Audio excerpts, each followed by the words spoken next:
Brazil or wherever to get that tattoo. I think there's something magical about the idea of not just it being a tattoo of like, okay, I'm going to go to a shop down the block and get this tattoo. Not that there's anything wrong with that. But like to make it a voyage, to make it this quest of like, I'm going to get on a plane and I'm going to fly halfway across the world and I'm going to get it from these artists and this style because it has these connection to me. I think that's so beautiful. It's like almost it's like tattoo pilgrimage. Yeah, because I have some super basic blackwork pieces that I got, but I got them from other countries, and that just makes it so much cooler. Like it's just simple wording, but I'm like, you know what? I got that in this country, and I was like, that just makes it even cooler. Yeah, I saw some. Obrigado. Obrigado. That one in India, Panama, Slovakia. All these. There's like 10 on here. Kosovo, Portugal, Colombia, Estonia, Costa Rica, Mexico, Germany, Turkey, London, Spain, Macedonia, that one. I can read the Macedonian one, but I don't understand. It's a funny meaning. It has a double meaning, but he told me one meaning at first, and then I went in the bar and I told him about Ink the Broad, and I was like, can you give me a cool phrase? Because English doesn't always translate over well. He's like, okay, here you go. He says, keep your head down and focus on your work. And then I was like, okay, cool. And I went to get it tattooed. And my friend Gogo was like, you sure you want to get that tattooed? I was like, yeah, what does it mean? He's like, well, it does mean that, but it has a second meaning to it. And the second meaning is shut up and fuck. Also, I was like, okay, but it means the first. It means the first, right? I was like, it means the first one. He's like, yeah, I wouldn't let you get it if it didn't mean that. I was like, okay. So I went to the bar afterwards, and there's like a couple people working there, and I was like, QDC Doopy And they're like, can we take a photo, please? They're like, no way you got that tattooed on your stomach. Is it right place? It is the right place. Yep. It's right there. So if I ever go back to Macedonia, I probably won't get a Macedonian girlfriend, but they're like, what the fuck? Or maybe you will. Yeah. Maybe not the marrying type. The right one will understand. Yep. I just feel like I didn't know any better. I don't know Macedonian. I'm like not heavily tattooed for tattoo artists, which is something I've gotten like my entire career of like, even when I used to work in walk-in shop, I'd be like, oh, blah, blah, blah. And they'd be like, okay, go get the artist. And I'd be like, I am the artist. They're like, first of all, it'd always be like, go get like him, the artist. And like, girls can tattoo too. And second of all, I was like, but you don't look like the tattoo artist. I thought you were the receptionist. Yeah, there's some that don't have any at all. I mean, it's normal now too. The plurality is awesome. But I get like my first tattoo when I was like 18, which my whole leg. Mm-hmm. And then I have like 2 small tattoos since then. I have like a traditional Mexican tattoo with like a maguey thorn on my foot. And then I have like some like small lettering here. And then, I don't know, maybe April, I decided to do my arm. You do for me.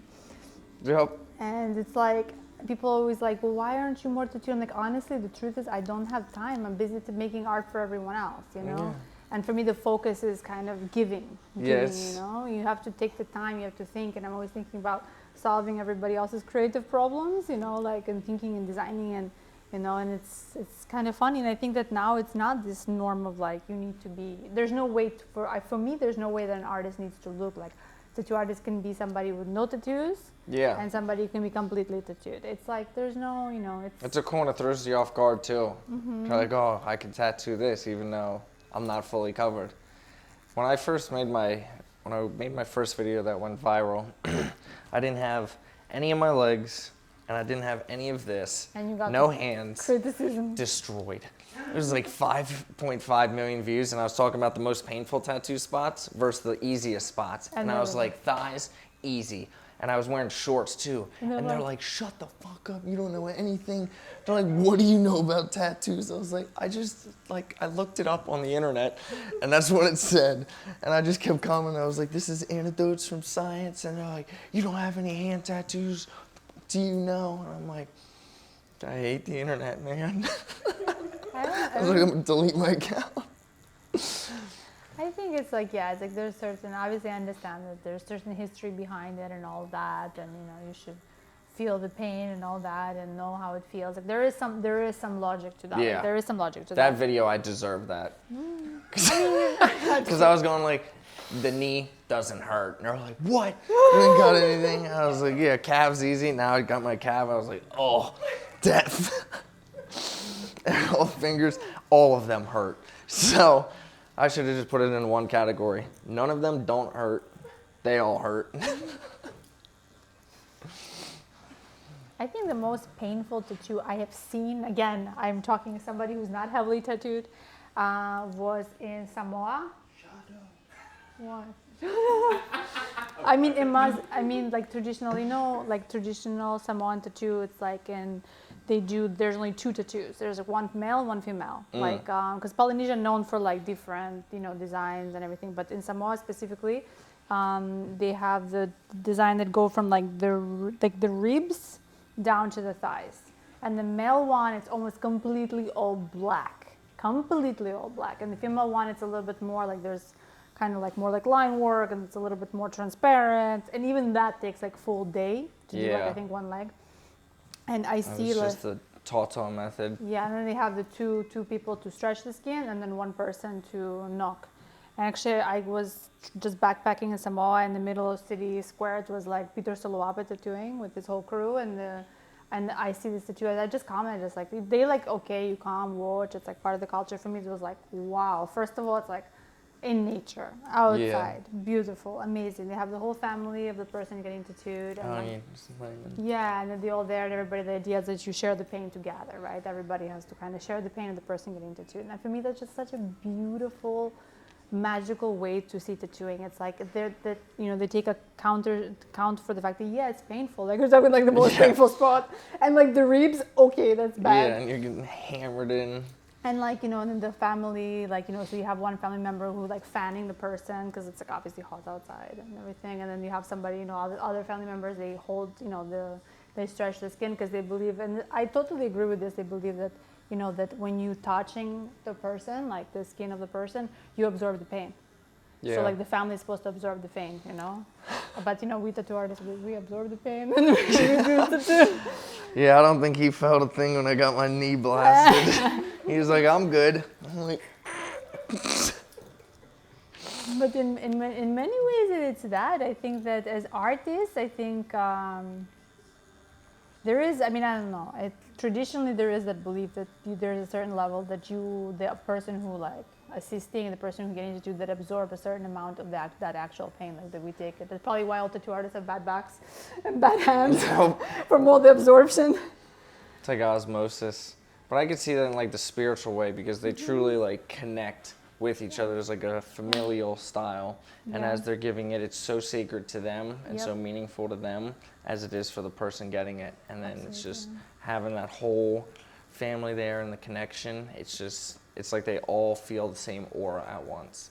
No, yeah, absolutely. For me, that was one of the things where, like, at that time I was into tattooing. When I saw that, for me, that was like a transformational thing where, like, I was like, wow, like, that's not how I understood. Because before that, my experience with tattooing was pretty much like traditional tattoo shop and, like, and when I see that, and, like, for me, it took on a whole different meaning. It took on, like, there is this deep spiritual connection, there's, like, this saying in Polynesia, like, there's no task too big when done together. Yeah. And when I see that, I was like, yeah, it's exactly. It's like that way to see that it's everything. We're all a community, And I think the tattoo industry at the end, we are like, we're all connected, I think in anything. And I think it's just such a beautiful way to like close that circle. Yeah, I agree with that. And it's like that meaning has been going on for so long. Like after they did it for medicinal purposes over in China, Japan, Russia, South America, the chinchorro, and Utsi was more medicinal, but they started doing it for like ceremonial, and it just had such a deep meaning to it. Yeah, absolutely. It's for me one of the biggest tragedies of the tattoo industry is how much information was lost because of like prohibition of tattooing. That's like so much rich like wisdom was lost with these, prohibitions of like, colonization and all that. I wish we could know everything. Because they almost destroyed the Polynesian tattoos after James Cook went there, because they just sent missionaries back and they're like, stop this. And thankfully, towards the end, they revived it. And then now they even love when other people get their designs, because they just want to share like their culture, share their stories. And they're like, we're honored for you to want to immerse yourself in our culture. Yeah, that's incredible. I mean, I think that in Polynesia, it's amazing, that it gets preserved, that there's, places where it was like without disconnection, there's no disconnection in tattooing. Whereas, for example, in Mexico, there was a tradition of tattooing, of scarification, of body modification that was all forbidden for 500 years. We don't really know how they did it. We have artists who kind of have theories of how it was done, that probably it was like with maguey thorn, especially in central Mexico. But we don't know, because it was forbidden. You get executed to have tattoos, to give tattoos. And there, traditionally, in the oral tradition, in the ceremony, they preserved the information that it was done as ceremonial, as a form of medicine, as auto sacrifice. Mm-hmm. Because that Mesoamerican culture have a lot of belief of auto sacrifice. So like fasting, piercing your ears, piercing your tongue, it's all forms of auto sacrifice. To be a governor in central Mexico tradition, and what is considered the Aztec tradition, to be a governor, you had to pierce your tongue once a year with like these barbed thorns. Oh, really? And bleed out. That was part of like your offering, because you work with people, you use your tongue, so you have to offer that part of your body. If you're a dancer, you have to pierce your legs and offer blood as a way to give thanks, because it was a way to like equalize everything. Through pain, you equalize, you give, and you have to be very humble to do that. Like, imagine our politicians now if they had to pierce their tongue. Yeah. You know what I mean? If you had to sacrifice. Nobody like here exactly. would ever do that. So, because it was considered like, okay, you want to do this, you want to be ranked high, you have to give sacrifice. You have to show that you put yourself below everybody. Yeah. So, I mean, we don't know that from tradition, from ceremony that preserved, but I want to know how they were tattooing. I want to know what needles they were using. We don't know that. But That's so interesting and so cool to see, like, even as modern as we're getting, they hold on to some of the things from the past and bring it through the culture and bring it through the eras. Like that. Put in the tongue, or what do they put through? Thorn? They put the tongue. Yeah. They make the piercing and they take this like thread, like thick thread that have thorns, I think, or obsidian, parts of obsidian like shards, and you have to pull through your tongue. So it's like you have to like it makes you bleed, because like a blood offering was like a big part of the culture. So there was like the tradition. There was a human sacrifice, which is completely, there's no proof of human sacrifice in Mesoamerica.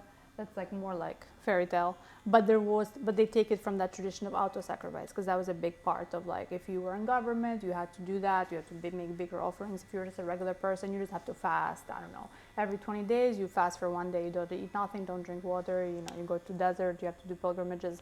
That's also a form of auto sacrifice. Stuff that's actually healthy for you, because it puts stuff in perspective. Yeah. But piercing, tattooing was for people who were ranked higher. They were like government official, priests, people who were like important in society. They all had to get piercings, tattoos, scarification, because it showed that you were able to offer yourself for your community. So that it had a certain status. How big your ears were represent, like how much you expand your ears, it meant like how much knowledge you have. Yeah. So if you have little one, but if you have big ears, like very big expansion, that means you study a lot. That represents the wisdom that go in your ear.